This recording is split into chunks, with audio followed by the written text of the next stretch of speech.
اعوذ باللہ من الشیطان الرجیم بسم اللہ الرحمن الرحیم ومن أظلم ممن افترى على الله كذبا أو قال أوحي إلي ولم يوحى إليه شيء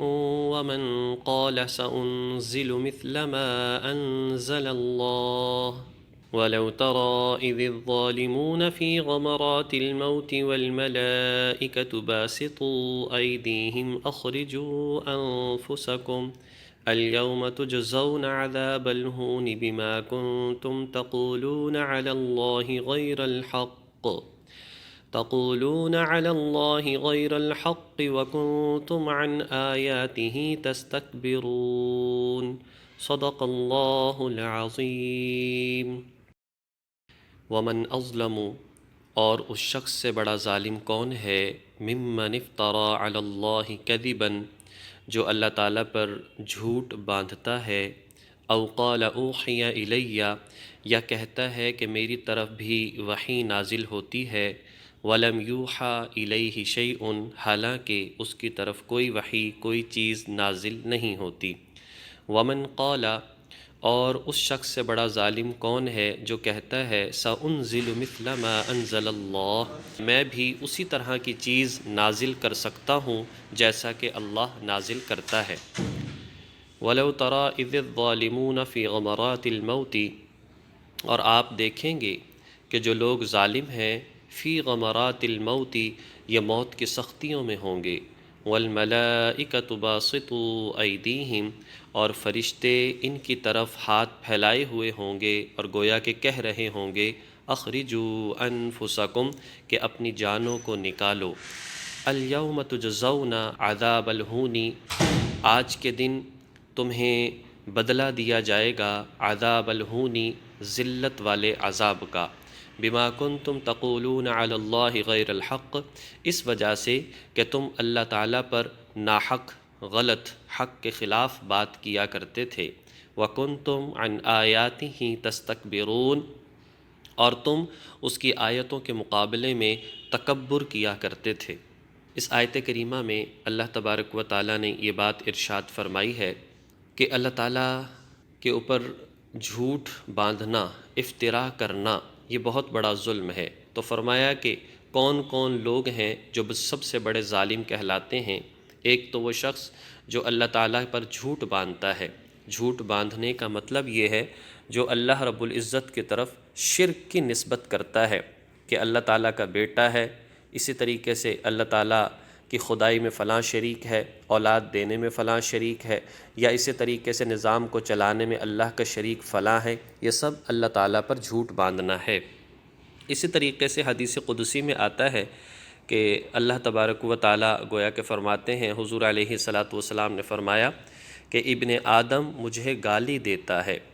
ابن آدم مجھے گالی دیتا ہے اور ابن آدم مجھے جھٹلاتا ہے۔ کہا جی کہ کیسے؟ فرمایا کہ وہ کہتا ہے کہ اللہ کا بیٹا ہے تو یہ کہنا گویا کہ مجھے گالی دینا ہے، اور اسی طرح وہ یہ کہتا ہے کہ مجھے قیامت کے دن نہیں اٹھایا جائے گا، حالانکہ یہ جھوٹ ہے، اسے یقینی طور پر اٹھایا جائے گا۔ اسی طریقے سے جھوٹ یہ بھی ہے کہ جو شخص نبوت کا جھوٹا دعوے دار ہو، جیسے مرزا قادیانی، اس نے نبوت کا جھوٹا ایک دعویٰ کیا، تو یہ سب اللہ تعالیٰ کی ذات پر جھوٹ باندھنا ہے کہ جو چیز اللہ نے نازل نہیں فرمائی یا جو بات اللہ تبارک و تعالیٰ نے نہیں فرمائی اس کے حوالے سے کہنا کہ اللہ نے فرمایا ہے، یہ سب جھوٹ کی نسبت کرنا ہے۔ اسی طریقے سے یہ لوگ کہتے ہیں کہ ہم بھی نازل کر سکتے ہیں جیسا کہ اللہ نے نازل کیا ہے، یعنی کہ قرآن کریم۔ تو آج تک قرآن کریم کا چیلنج موجود ہے کہ اگر تم اپنے اس دعوے میں سچے ہو تو پھر قرآن جیسی کتاب لا کر دکھاؤ، اس جیسی ایک صورت لا کر دکھاؤ، اور تاریخ گواہ ہے کہ عرب جیسے فصیح و بلیغ لوگ بھی اس قرآن کریم کا مقابلہ نہیں کر سکیں۔ آگے ارشاد فرمایا کہ یہ جو لوگ ظالم ہیں، جو شرک کرتے ہیں، اللہ پر جھوٹ باندھتے ہیں، نبوت کے دعوے دار ہیں یا ان کا ساتھ دینے والے ہیں، آپ ان کو دیکھیں گے کہ یہ جو لوگ جب ان پر موت آئے گی تو ان کے حالات کیا ہوں گے۔ فرشتے ان کی طرف ہاتھ پھیلائے ہوئے ہوں گے اور کہیں گے کہ بھئی اپنی روح ہمارے حوالے کر دو، اور حدیث مبارکہ میں آتا ہے کہ فرشتے ہاتھ پھیلائے ہوئے ہوں گے اور کہہ رہے ہوں گے کہ یا ایتھا النفس المطمئنہ، اے اطمینان والے نفس، تم جو ہے اپنی جان ہمارے حوالے کر دو۔ اور اسی طریقے سے جو ہے بڑے اطمینان کے ساتھ، بڑی محبت کے ساتھ یہ لوگ جو ہے ان کی روح کو قبض کریں گے، اور بڑے اطمینان سے ارجعی الی ربک راضیۃ مرضیہ، کہ تم جو ہے اپنے رب کی طرف چلے جاؤ، اور آج اللہ کی ذات تم سے راضی ہو چکی ہے اور تم اللہ سے راضی ہو چکے ہو۔ اور جہاں تک معاملہ ہے نفس خبیثہ اور گنہگار کا، تو اس کے حوالے سے کہا جائے گا یا ایتھا النفس الخبیثہ، اے وہ نفس جو کہ خباثت کرتی رہی، جو کہ شرک کرتی رہی، جو کہ اللہ رب العزت پر جھوٹ کا افتراء کرتی رہی، تو اس کے حوالے سے کہا جائے گا کہ تم نکلو اور اللہ کے غضب کی طرف لوٹ جاؤ۔ یہاں پر جو الفاظ آئے غیر الحق، اس سے مراد یہ ہے کہ اللہ کی طرف اولاد کی نسبت کرنا، جس طرح یہودیوں نے عزیر علیہ السلام کو، مشرکین نے فرشتوں کو، نصارہ نے عیسیٰ علیہ السلام کو، اور اسی طریقے سے یہ کہنا کہ ہم بھی وحی نازل کر سکتے ہیں۔ تو یہ ساری کی ساری باتیں ایک اختلاف کی بنیاد پر ہیں اور تکبر کی بنیاد پر ہیں۔ وَلَقَدْ جِئْتُمُونَا فُرَادًا، اور تم قیامت کے دن دیکھو گے کہ تم ہمارے پاس آؤ گے تنہے تنہا۔ فرادا فرد کی جمع ہے کہ تم تنہے تنہا ہمارے پاس آؤ گے، کما خلقناکم اول مرہ، جیسا کہ ہم نے تمہیں پہلی مرتبہ پیدا کیا تھا، یعنی تمہارے پاس کچھ نہیں تھا، حتیٰ کہ تن پر کپڑے بھی نہیں تھے، اس طرح سے تمہیں پیدا کیا جائے گا۔